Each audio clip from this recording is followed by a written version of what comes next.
السلام علیکم ملګرو، خدای دې وکړي چې ټول به ترک روغ او جوړ اوسېږئ. په نننۍ ویډیو کې ملګرو زه تاسو ته د ایمیل ادرس د جوړولو مکملې طریقه درښیم چې څنګه کولی شو د خپل یوټیوب چینل لپاره یو ایمیل ادرس جوړ کړو.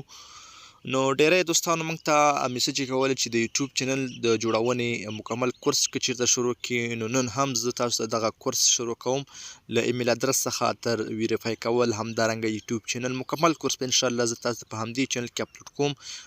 فقط نننۍ ویډیو کې زه تاسو ته ایمیل درښیم چې څنګه کولی شو خپل د یوټیوب چینل لپاره یو ایمیل جوړ کړو. سره کوم ته ایمیل جوړیږي دا طریقه درښیم. په راتلونکو ویډیوګانو کې چینل جوړونه، همدارنګه چینل ویریفای کول، سیټینګ کول، یوټیوب ته په صحیح ډول ویډیو اپلوډ کول، نو ټول طریقې انشاءالله زه تاسو ته په دغه چینل کې خپریږي. زموږ همدا چینل سره سبسکرایب کړئ هغه ملګري چې تر اوسه یې سبسکرایب کړی نه. نو راځو ملګرو خپلې ویډیو ته. هغې نه بعد به تاسو به راشئ ملګرو، تاسو به دغلته په پلی سټور بټن باندې کلیک وکړئ. صحیح ده؟ کله چې په دې باندې کلیک وکړو نو تاسو به راشئ دغلته به کلیک وکړئ. صحیح ده؟ ډېری دوستان ایمیل ادرس لري خو هغه ملګري چې نه لري نو هغو دپاره به دا ویډیو وي. تاسو بیا راشئ دغلته به کلیک وکړئ ملګرو، هغې نه بعد به بیا راشئ دغلته کلیک وکړئ. تاسو به راشئ دغه ګوګل به کلیک کړئ، دلته به خپل لاک خلاص کړئ. صحیح ده؟ ما لاک خلاص کړئ. صحیح ده؟ لږ صبر ورته کوم. دې دپاره چې ویډیوګانې اوږدې نه شي نو انشاءالله کرار به مخکې ته ځو. صحیح ده؟ ښه نه ملګرو، تاسو هغه نه بعد تاسو راشئ، تاسو به دغه بټن راواړئ، دغه ګورئ دغه کریټ اکاونټ دې باندې به کلیک وکړئ. دلته به تاسو راشئ دغه لومړی اپشن به انتخاب کړئ.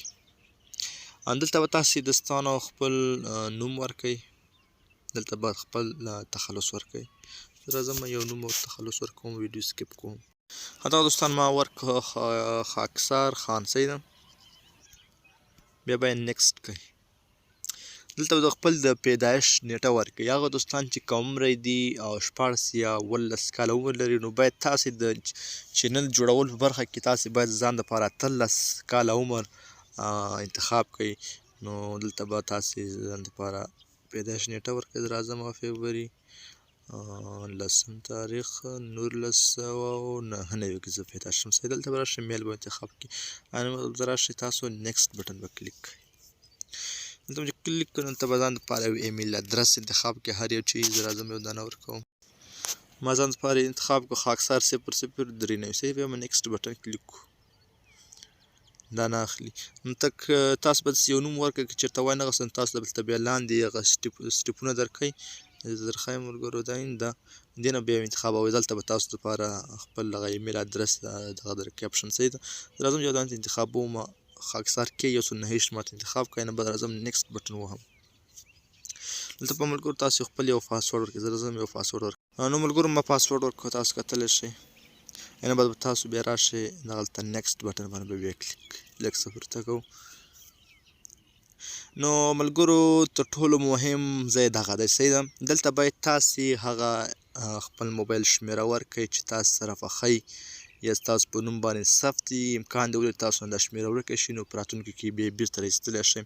نو دا په دې خاطر دلته ورکوو ملګرو، که چېرته زموږ او ستاسو نه خپل پاسورډ هیر شي نو موږ کولی شو د دې نمبر په ذریعه باندې بېرته ریکوري کړو، بېرته یعنې خپل پاسورډ ایستلی شو.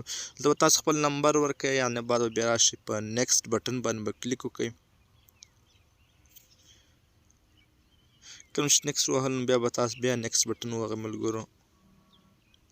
بیا ستاسې موبایل ته یو شماره ځي، هغه شماره به راواخلئ، دلته به یې ور واچوئ نو ستاسې ایمیل ادرس به په مکمل ډول انشاءالله جوړ شي. نو دا وه نننۍ ویډیو چې ایمیل ادرس د جوړولو. په راتلونکي ویډیو کې چینل څنګه جوړیږي، چینل لپاره موږ لوګو، تمنیل، همدارنګه چینل مکمل سیټینګ څنګه ویریفای کېږي، یوټیوب ته په صحیح ډول ویډیو څنګه اپلوډ کولی شو. نو انشاءالله مکمل معلومات به ستاسو ته په همدې چینل کې دا ټول معلومات درکوم. مکمل کورس درته په همدې چینل کې انشاءالله اپلوډ کوم. نو چینل سره بیا هم یادونه کېږي چینل سره سبسکرایب کړئ. نور په خدای سپارم. الله ومل شه، ښه وخت.